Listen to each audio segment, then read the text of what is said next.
আসন্ন জাতীয় নির্বাচনকে সামনে রেখে বাগেরহাটের রাজনীতিতে আলোচনার কেন্দ্রবিন্দুতে পরিণত হয়েছেন জামায়াত নেতা শেখ মঞ্জুরুল হক রাহাত। সম্প্রতি প্রায় ২,০০০ মোটরসাইকেল ও শতাধিক গাড়ির এক বিশাল বহর নিয়ে শোডাউন করে তিনি কেবল জাতীয় পর্যায়ে আলোড়ন সৃষ্টি করেননি, প্রতিপক্ষ শিবিরেও তৈরি করেছেন উদ্বেগের ছাপ।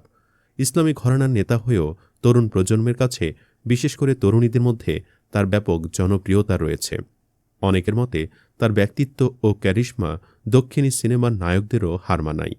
শেখ মঞ্জুরুল হক রাহাত বাংলাদেশ জামায়াত ইসলামীর বাগেরহাট জেলা কমিটির শুরা ও কর্মপরিষদ সদস্য এবং বাগেরহাট ২ আসন থেকে আসন্ন জাতীয় নির্বাচনে এমপি পদপ্রার্থী। তার বাবা শেখ মোক্তার আলী বাংলাদেশ সেনাবাহিনীর একজন অবসরপ্রাপ্ত সার্জেন্ট। রাহাত বাগেরহাটের সরকারি পিসি কলেজ থেকে বাণিজ্য বিভাগে বিকম ও এমকম সম্পন্ন করেন। এমপি প্রার্থী হওয়ার আগে তিনি বাংলাদেশ ইসলামী ছাত্র শিবিরের বাগেরহাট জেলা শাখার সেক্রেটারি, শ্রমিক কল্যাণ ফেডারেশনের জেলা সভাপতি এবং পরবর্তীতে যুব বিভাগের দায়িত্বশীল হিসেবে নিজের রাজনৈতিক ভিত্তি মজবুত করেন। ছাত্র জীবন থেকে রাহাত তার নেতৃত্ব গুণ ও বলিষ্ঠ ভূমিকার জন্য বাগেরহাটের বাঘ হিসেবে পরিচিতি লাভ করেন। সরকারি পিসি কলেজে অধ্যয়নকালে ছাত্রদের অধিকার আদায়ে সোচ্চার থাকা শিক্ষার্থীরা তাকে ছাত্র সংসদের এজিএস নির্বাচিত করেন। তৎকালীন ক্ষমতাসীন দলের ছাত্র সংগঠনকেও তিনি বিপুল ভোটে পরাজিত করেন, যা তার বিরুদ্ধে ষড়যন্ত্রের পথ খুলে দেয়। নিজের সংগ্রামী অতীত তুলে ধরে রাহাত বলেন, দীর্ঘ ৬ বছরের কারাবাস ও ৩২টি ষড়যন্ত্রমূলক মামলা সবই ছিল আমাকে জনগণ থেকে বিচ্ছিন্ন করার চক্রান্ত।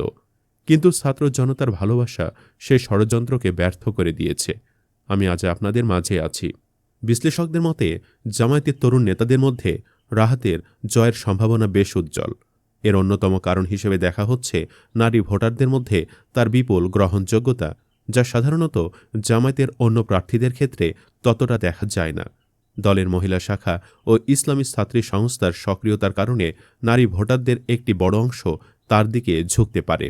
অন্যদিকে ছাত্র রাজনীতিতে নেতৃত্বদানের অভিজ্ঞতার পাশাপাশি শ্রমিক ও যুব সংগঠক হিসেবেও তার একটি শক্তিশালী ভিত্তি রয়েছে, যা তাকে তরুণ জনগোষ্ঠীর ভোট পেতে সাহায্য করবে। তিনি জেলার ২টি উপজেলায় ব্যাপক গণসংযোগ চালাচ্ছেন। গ্রামের হাটবাজার থেকে শুরু করে কৃষকের মাঠ পর্যন্ত পৌঁছে যাচ্ছেন। তার সমাবেশে জামায়াত শিবিরের বাহিরের সাধারণ মানুষের অংশগ্রহণও চোখে পড়ার মতো। এমনকি স্থানীয় প্রভাবশালী রাজনৈতিক পরিবারের প্রতি অসন্তুষ্ট আওয়ামী লীগের একটি অংশ তাকে সমর্থন দিচ্ছে বলে গুঞ্জন রয়েছে। এ আসনে আওয়ামী লীগের প্রভাবশালী প্রার্থী শেখ তন্ময় নির্বাচনে অংশ নিতে না পারায় এবং স্থানীয়ভাবে তার পরিবারের প্রতি জন অসন্তোষ থাকায় রাহাতের মূল প্রতিদ্বন্দ্বিতা হবে বিএনপির সঙ্গে। শেখ মঞ্জুরুল হক রাহাত একটি বৈষম্যহীন ও ন্যায়ভিত্তিক সমাজ প্রতিষ্ঠার স্বপ্ন দেখান, যেখানে প্রাধান্য পাবে ধর্মীয় সম্প্রীতি, স্বচ্ছতা ও উন্নয়ন। তিনি অঙ্গীকার করে বলেন, বাগেরহাট সদর ও কচুয়ায় একটি ইনসাফভিত্তিক সমাজ প্রতিষ্ঠা, অবকাঠামোগত উন্নয়ন এবং সাধারণ মানুষের অধিকার নিশ্চিত করাই আমার মূল লক্ষ্য। ইতিহাস ঐতিহ্যে সমৃদ্ধ বাগেরহাটের মানুষ আন্তরিক ও দূরদর্শী নেতৃত্বের অভাবে অনেক সম্ভাবনা থেকে বঞ্চিত হয়েছে। আমি তাদের কল্যাণে নিজেকে উৎসর্গ করতে প্রতিশ্রুতিবদ্ধ। বাংলাদেশের জামায়াত ইসলামী ইতোমধ্যে বাগেরহাট জেলার ৪টি সংসদীয় আসনের জন্য তাদের মনোনীত প্রার্থীদের নাম ঘোষণা করেছে।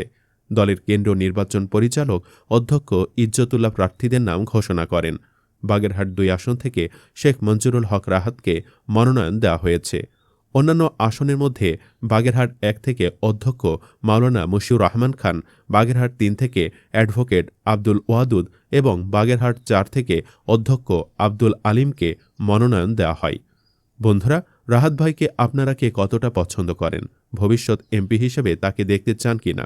মন্তব্যের ঘরে জানাতে পারেন আপনার রায়। আর অবশ্যই আমাদের নতুন এই চ্যানেলটি সাবস্ক্রাইব করতে ভুলবেন না। ধন্যবাদ।